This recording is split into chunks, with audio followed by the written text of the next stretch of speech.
20절에서 21절 말씀입니다. 우리 같이 한 목소리로 보고 읽고 듣도록 하겠습니다.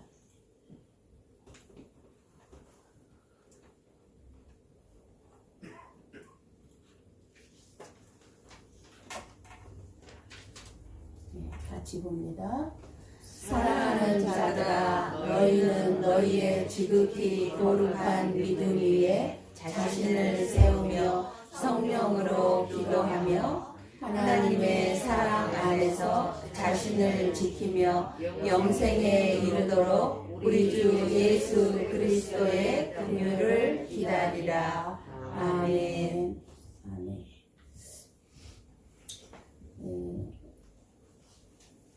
이제 2023년입니다. 어느 신학교 교수가 신학생들에게 이렇게 얘기했습니다. 세상을 살아가면서 아니오라고 말할 수 있는 힘을 기르는 것이 헬라어를 배우는 것보다 더 중요하다고 했습니다. 이 말은 신학생에게 헬라어를 아는 것도 중요하지만 그것보다 더 중요한 것은 세상의 유혹을 물리치는 믿음의 용기가 있어야 한다는 것입니다. 아닌 것은 아니라고 해야 할 때 아니오라고 할 수 있는 것이 말씀 중심 생활뿐만 아니라 영적인 삶에 절대적으로 필요하다는 것입니다. 목양을 하고 있는 목회자로서 저는 이것을 실천하는 것은 너무너무 어려운 길임을 실감하고 있습니다. 2022년을 보내면서 제 자신을 돌아보는 일주일간을 가지면서 일주일 동안의 시간을 가지면서 하나님이 하시는 일을 내가 하려고 한 적이 많았고 은혜를 주시는 것은 하나님이 주시지 제가 줄 수 있는 것이 아닙니다. 그렇게 하나님이 하실 수밖에 없는 일을 내가 하려고 한 적이 많았고 또 내가 마땅히 해야 할 일을 하나님이 하시겠지 하고 핑계를 대고 안 한 것이 많았어요. 책망이든 권면이든 하나님이 하시겠지. 그리고 무엇보다도 내 잘못을 보지 못하고 또 내 자신이 비난을 받지 않으려고 변명으로 일관된 나의 부끄러운 태도. 지금까지 너무 잘못한 행동과 말들이 많아서 완전히 지워버릴 수만 있다면 참 좋겠는데 2022년 보내면서 여러분도 그러신가요? 새롭게 시작하고 싶은 마음으로 제 자신이 이제 2023년을 시작하면서 완전히 리셋을 하고 시작하고 싶은 겁니다. 컴퓨터 기초 완전히 돌아가는 것처럼 모든 것을 다 삭제해버리는 것처럼 지금까지 나의 모든 잘못 살아온 모든 것들, 행동들, 말들을 다 지워버리고 새롭게 시작하고 싶은 겁니다. 그런데 하나님께서는 새롭게 시작한다 한들 또 마찬가지로 쌓인다는 거죠. 지내고 보니 왜 이렇게 후회되는 일이 많은지 참 저만이 아니라 여러분도 아마 2022년을 보내면서 후회되는 일이 많을 것입니다. 우리는 그리스도인으로서 현실을 어떻게 살아가야 할지 고민하지 않을 수가 없습니다. 2022년 고달프고 힘들었던 한 해도 이제 완전히 지나갔습니다. 여러분 정말 잘 참고 인내해 주셨고 잘 살아와 주셔서 정말 주님의 이름으로 축복합니다. 이제 다시 2023년을 맞이해서 거룩한 믿음 위에 자신을 세우며 성령으로 기도하며 하나님의 사랑 안에서 자신을 지키며 주님의 긍휼을 기다리며 살아가기를 소원해 봅니다. 전도서 1장 9절 말씀을 봅니다.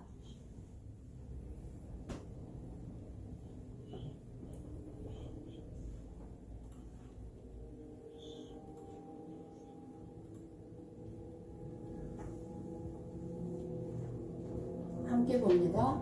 이미 있던 것이 후에 다시 있겠고 이미 한 일을 후에 다시 할지라 해 아래에는 새 것이 없나니.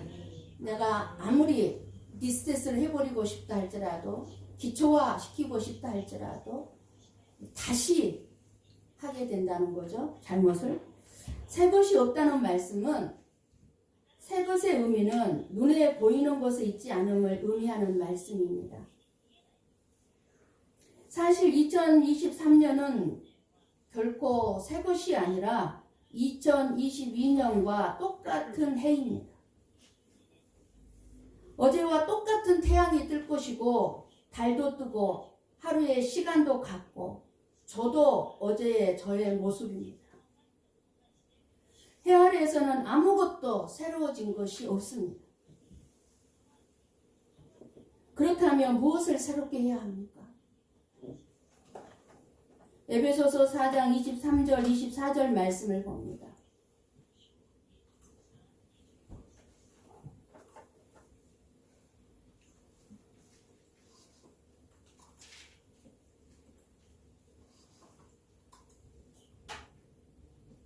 같이 봅니다.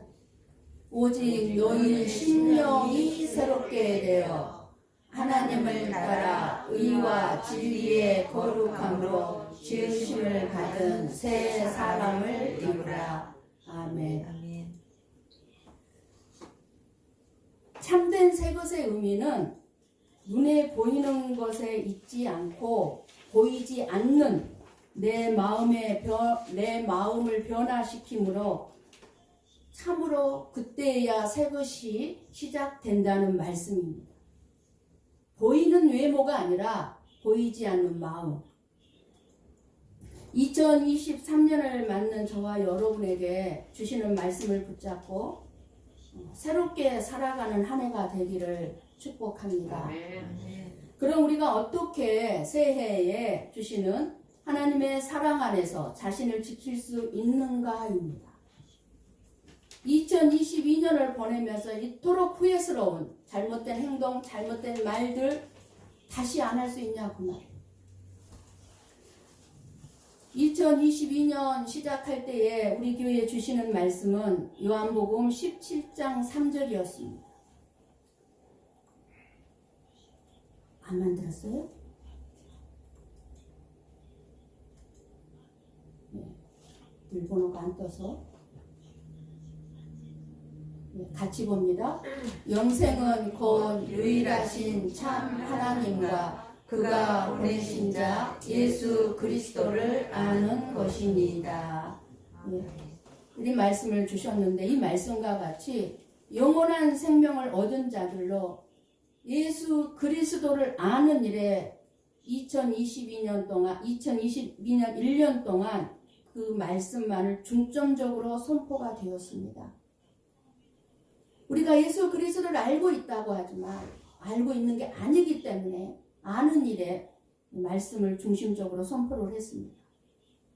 이제 2023년을 맞이해서 오늘 주시는 말씀을 우리는 심장에 새기고 2023년을 승리할 수 있기를 원합니다. 우리가 지금 내가 살아가고 있는 이 시대를 안다면 우리가 말씀과 기도로 깨어있어 내 자신의 믿음을 지키지 않을 수 없을 것입니다. 여러분들이 뉴스를 봐서도 알 거예요. 기후재앙이 얼마나 지금 무섭게 일어나고 있는지. 뉴욕의 상황을 보셨습니까? 캐나다의 상황을 보셨습니까? 그 집들이 완전히 얼음집으로 다 바뀌어버리는 것을 보셨습니까? 그런 이 시대에 우리가 어떻게 사느냐 하는 문제는 너무너무 중요하고 심각한 문제입니다. 정말 우리가 심각하게 생각해야 합니다. 그러나 이 문제를 정확하게 대답해주고 해결해주는 사람은 아무도 없고 도리어 주어진 환경 속에서 무의미한 삶을 보내는 것이 수많은 사람들의 생활 모습인 것입니다. 지금 너무너무 무의미하게 살아가고 있습니다. 신앙생활도 너무너무 무의미하게 하고 있습니다. 2023년의 말씀은 어떻게 우리의 믿음의 삶을 바로 세우라고 말씀하고 있습니까?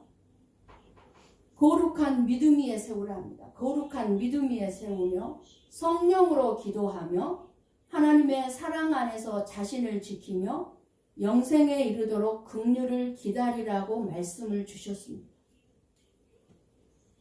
먼저 지극히 거룩한 믿음 위에 자신을 세우라고 합니다. 지극히 거룩한 믿음 위에 자신을 세우라는 것은 단순하며 깨끗하며 믿음으로 살아가라는 것입니다. 거룩한 성도로서 구별된 삶을 살아가라는 것입니다. 세상 사람들과 똑같이 살지 말라는 것입니다. 사람은 깨끗한 양심에서, 즉 거룩함에서 빛이 나오고 능력이 나옵니다. 깨끗하지 못한 양심과 영혼에 불순물처럼 끼어있는 죄책감은 예수님과 나 사이를 가로막아 예수님으로부터 믿음과 능력을 공급받지 못하게 합니다. 깨끗하지 못한 것들이. 그러나 깨끗한 양심에서 나오는 거룩한 믿음은 세상과 구별되는 올바른 삶을 살아가게 합니다. 로마서 10장 17절에 보면 믿음은 들음에서 나며 들음은 그리스도의 말씀으로 말미암았느니라 라고 했습니다. 그렇기 때문에 우리가 2023년에는 주일 예배 시간에 빠지지 않아야 하고 꼭 참석하시기 바랍니다. 말씀을 들어야만이 믿음이 생기고 거룩한 믿음의 삶을 살아갈 수 있기 때문에 그렇습니다. 말씀이 나를 지켜주고 이끌어가기 때문에 그렇습니다. 오전 예배만이 아니라 오후 예배도 꼭 참석하시고 수요일 기도회에도 최선을 다해서 참석해 주시고 그리고 새벽 말씀도 꼭 들으시기 바랍니다. 말씀을 자꾸 들어야 거룩한 믿음이 부어지는 줄 믿습니다. 나중에 후회하지 마세요. 거룩한 믿음의 삶은 하나님의 말씀 위에 자기를 세우며 살아가는 것입니다. 유다서를 쓸 이 당시에 초대교회 안에 이단들이 믿음이 약한 성도들을 미혹하는 것에 대한 경고이기도 했습니다. 우리 교회는 지금 이단 문제에 당장 노출되어 있지는 않습니다. 성도들이 이단에 어떤 빠지거나 거기에 이렇게 분별하지 못하는 성도는 없습니다. 여러분들이 유튜브를 통해서 무분별하게 이단들의 설교나 영상을 보고 빠질 수도 있기 때문에 말씀을 드리는 것입니다. 이단의 문제는 교회의 역사에서 한 번도 빠진 적이 없는 영적 싸움입니다. 이제 갈수록 심할 것입니다. 분별하기도 힘들 것입니다. 말씀을 온전히 예수 그리스도를 온전히 바르게 알지 않는 이상은 예수 이름을 들고 나오기 때문에 그리고 예수의 능력으로 행하는 것처럼 온갖 신비한 기적들을 일으키기 때문에 분별하기 힘듭니다. 다 넘어가요. 예수님이 행하는 것처럼. 영적 싸움은 더 엄격하게 더 심하게 진행될 것입니다. 그래서 우리는 거룩한 믿음의 삶이 무엇인지 알고 힘써 자신을 세우는 것이 저와 여러분이 사는 길입니다. 이 마지막 시대는 나의 믿음의 삶을 하나님의 사랑 안에서 든든하게 잘 세워야 합니다. 코로나 사태를 만나면서 온라인 예배가 보편화되는 환경을 우리는 만나게 되었습니다. 영적인 거룩함에 믿음을 잃어버리고 편리함, 온라인 예배가 얼마나 편리합니까? 그리고 안일함에 빠져서 교회를 나오지 않는다면 이것은 사탄의 유혹에 넘어갈 가능성은 너무너무 많다는 사실입니다.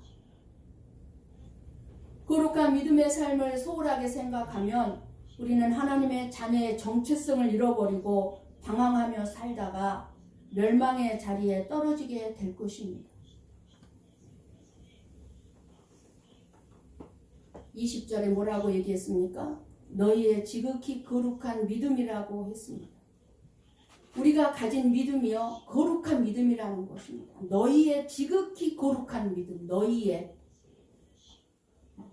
우리 예수님을 향한 거룩한 믿음을 내 마음에 간직하고 있어야 합니다.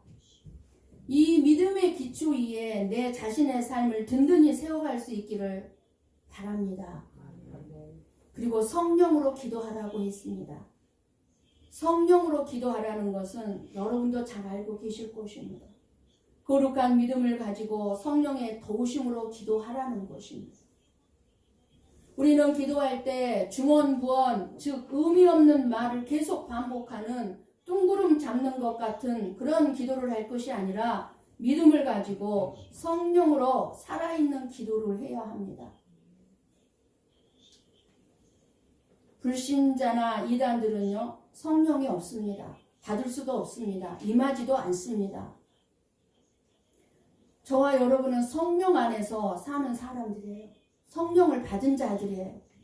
그래서 성령의 도우심으로 기도하는 삶을 살아갈 수 있기 때문에 성령의 도움으로 기도해야 합니다. 기도는 하나님과의 교제요. 기도는 하나님과의 대화입니다. 일방적으로 내가 쏟아내는 내가 원하는 것들만을 막 주절거리는 것이 기도가 아닙니다. 하나님과의 대화예요. 내가 한마디 하면 하나님의 대답을 한마디 듣는 거, 대화하는 거, 서로 마음과 마음을 주고받는 거. 마지막 시대일수록 기도는 하나님의 사랑 안에서 내 자신을 지키는 무기입니다. 정말 갈수록 필요합니다. 그런데 마귀는 갈수록 마지막 시대일수록 기도의 자리에 앉지 못하게 합니다. 기도만큼은 못하게 합니다. 왜요? 사탄은 기도하는 자를 두려워합니다. 기도는 하나님의 말씀을 붙들고 또 해야 합니다. 우리 한번 고린도전서 2장 13절 말씀을 봅니다.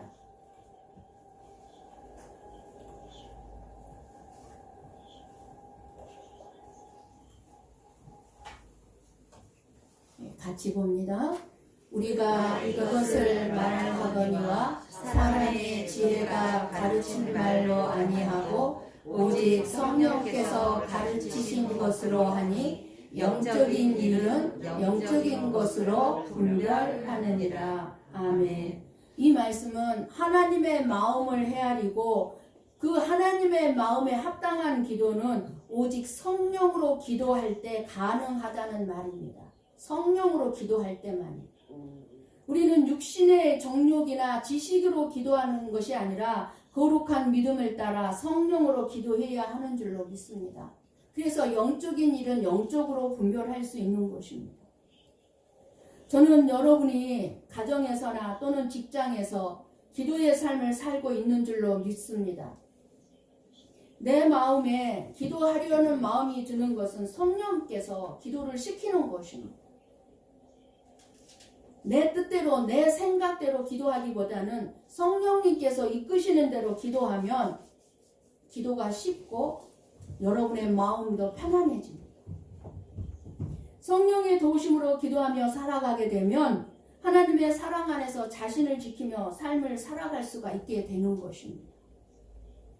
하나님의 사랑 안에서 자신을 지키며 삶을 살아가는 사람은 그 사람의 어떠한 모습으로 살아가는가를 잘 드러내줍니다. 보여주게 됩니다. 하나님의 사람으로 어떤 모습이 드러나겠습니까? 기도하는 사람은 사랑의 모습이 드러나고 긍휼히 여기는 모습으로 드러나게 되어 있습니다. 그런 사람은 기도하는 사람이에요. 기도하지 않고 어떻게 사랑의 모습과 긍휼의 모습이 드러나겠습니까? 아니죠. 참된 기도의 사람은 무엇을 하든지 간에 사랑의 모습, 긍휼의 모습이 드러납니다.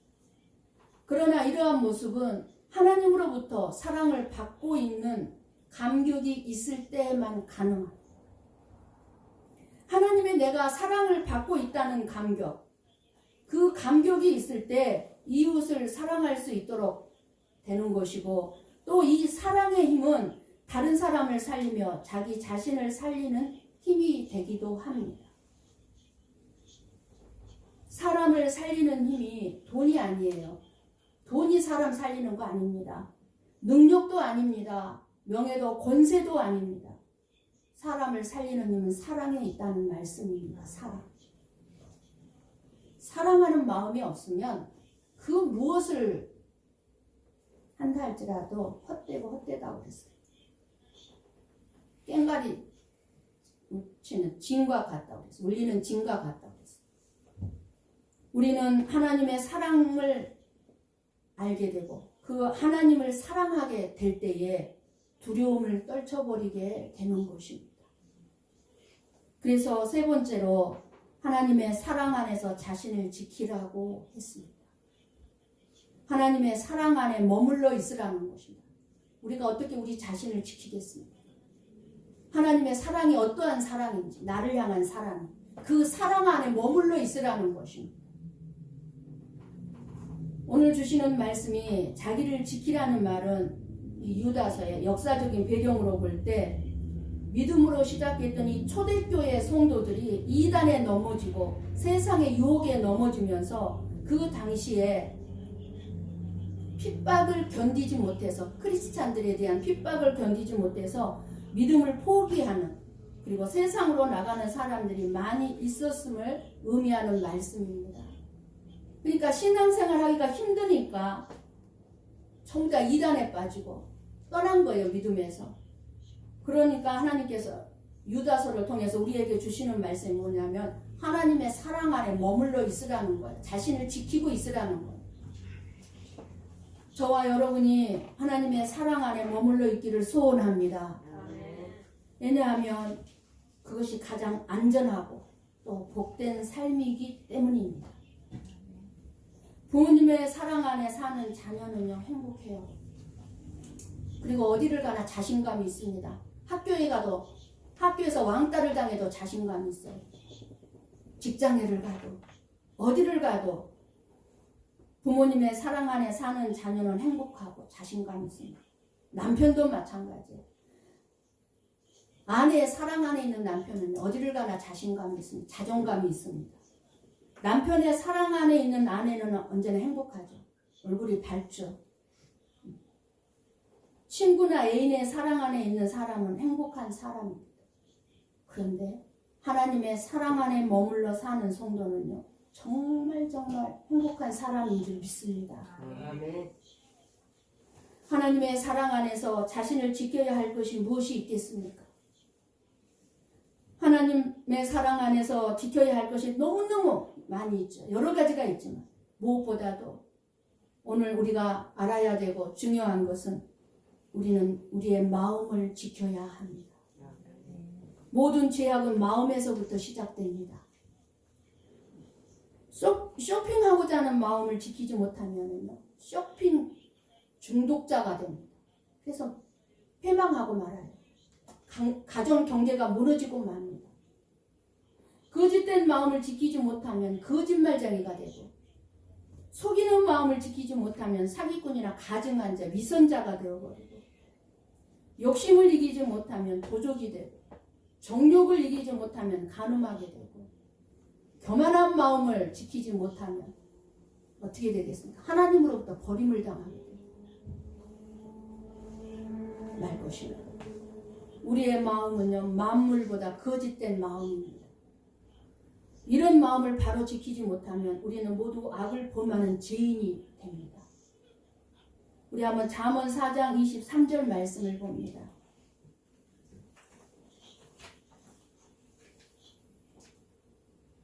잠언 4장 23절 같이 봅니다. 모든 지킬 만한 것 중에 더욱 내 마음을 지키라. 생명의 근원이 이에서 남이니라. 아멘.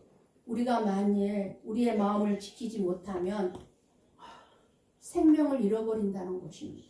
영생을 잃어버린다는 것입니다. 우리의 마음을 지키지 못하면. 생명의 근원이 마음에 있기 때문에.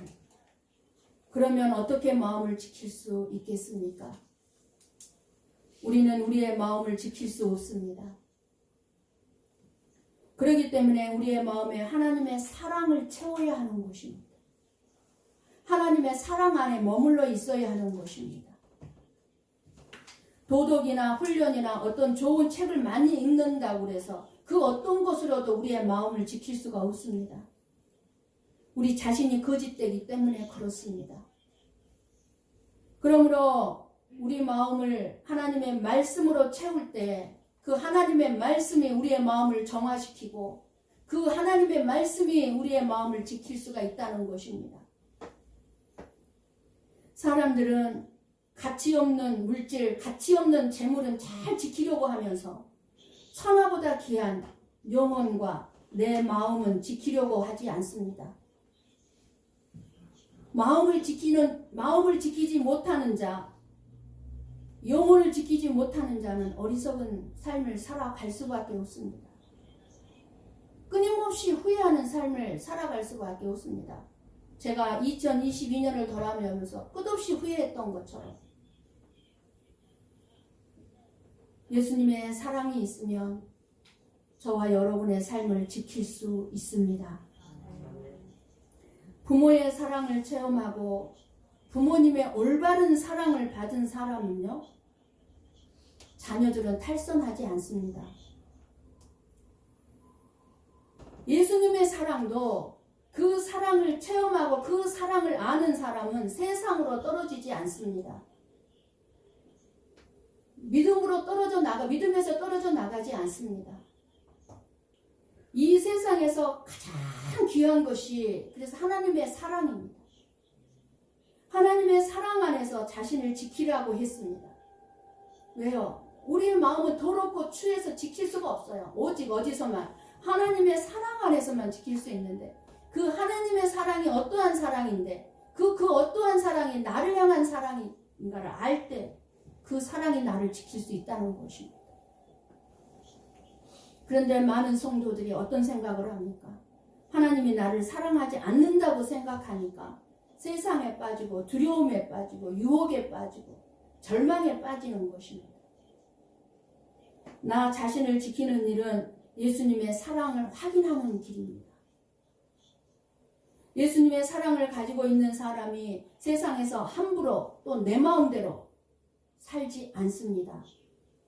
예수님의 사랑을 온전하게 아는 사람은 절대로 마음대로 살아라고 해도 살지 않습니다.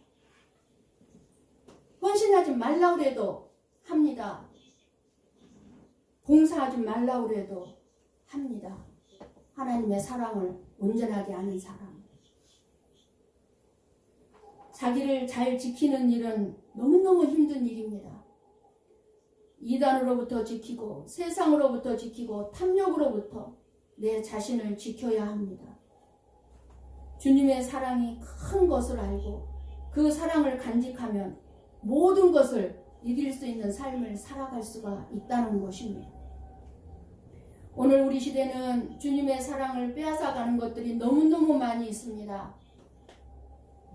바쁜 일들, 즐길 수 있고 놀 수 있는 수많은 여러 가지 오락 기구들, 세상에 재미있는 문화, 물질, 쾌락들이 너무너무 많습니다.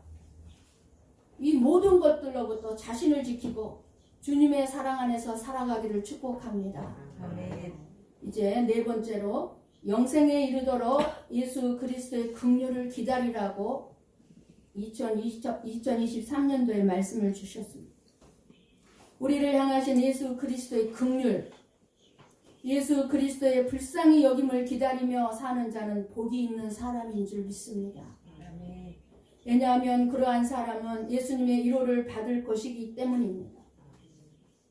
예수님이 나를 불쌍히 여기시면 모든 문제가 해결되는 줄로 믿습니다. 아멘. 제 잘못을 돌아봤을 때 주님께서 나를 긍휼히 여겨주시고 나를 불쌍히 여겨주신 것을 볼 수 있었습니다. 해결된 거예요. 주님이 나를 긍휼히 여겨주시면 문제될 게 없습니다. 예수님이 나를 불쌍히 여기시면 막힌 것이 뚫어지고 묶인 것 풀어지고 매인 것이 풀어지는 줄로 믿습니다. 아멘. 그 눈에서 모든 눈물을 씻어 주시는 줄로 믿습니다. 우리는 예수님의 긍휼을 받아야 되는 줄 믿습니다. 또한 예수 그리스도의 긍휼을 기다리라는 이 말씀은 주님의 심판 때에 주님으로부터 불쌍히 여김을 받아야 한다는 말씀입니다. 예수 그리스도의 긍휼을 기다린다는 것은 예수님의 재림을 기다린다는 것을 뜻합니다. 영생은 예수 그리스도의 재림의 날에 반드시 드러나기 때문에 영생인지 영벌인지 예수님이 재림하시는 날 드러날 것인데, 그 영생에 이르도록 기다리라는 말은 예수님의 재림을 기다리며 그때에 나타날 주님의 긍휼을 바라보는 것입니다. 주님의 긍휼을 입은 자들은 영생의 길로, 주님의 심판을 받게 되는 자들은 영벌의 길로 반드시 드러날 것입니다. 이것은 우리의 거룩한 믿음의 삶이요, 바로 우리의 인내가 바로 주님의 긍휼을 바라보게 되는 자들에게 임할 것입니다. 사랑하는 성도 여러분, 보이는 이 세상의 것들은 잠깐입니다. 그렇잖아요? 2022년 진짜 눈 이렇게 깜빡 떴다 했는데 1년 지나갔잖아요. 정말 무서워요. 살이 떨릴 정도로요. 엊그저께 이 자리에서 제가 이 말 한 것 같아요. 그런데 1년이 벌써 훌쩍 지나가서 2023년입니다. 이 세상은 잠깐이죠. 보이지 않는 것은 영원한 것입니다.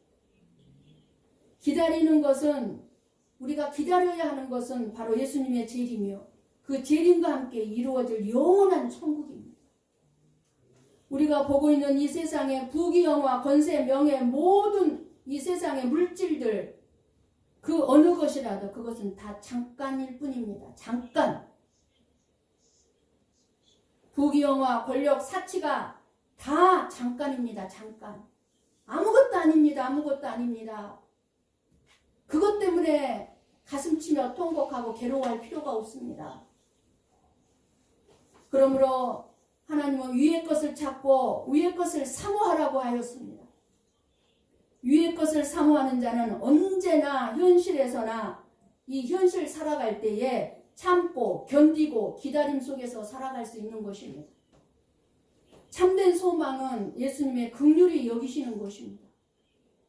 그 예수님의 긍휼을 기다리며 사는 것은 참된 소망이 우리 안에 있기 때문입니다. 그것이 곧 영생입니다. 2023년 저는 고난이 없다고 말할 수가 없습니다. 그러나 긍휼을 기다리는 인내는 그 세상에 어떤 고통과 아픔과 괴로움이 있다 할지라도 거기에 절망하지 아니하고 어떤 유혹에 빠지지 아니하고, 정말 모세가 하늘의 상 주심을 보았기에 애굽의 그 엄청난 부귀영화와 보화에 빠지지 아니한 것처럼 저와 여러분의 인내도 2023년도 이 세상에 어떤 고난이나 고통이나 아픔이나 유혹을 이겨야 하고 고난도 이겨야 합니다. 예수님께서 고난을 이기신 것처럼 저와 여러분도 고난을 극복해야 합니다. 그런 우리를 성령은 하나님의 사랑으로 예수 그리스도의 긍휼로 이끌어 갈 것입니다. 그리고 사랑과 긍휼로 마음 안에 채워진 자로서 감사와 기쁨으로 2023년을 살아가게 될 것입니다. 우리는 넘어지지 않도록 깨어서 성령으로 기도하는 2023년이 되어야 합니다. 2023년의 새해가 밝았습니다.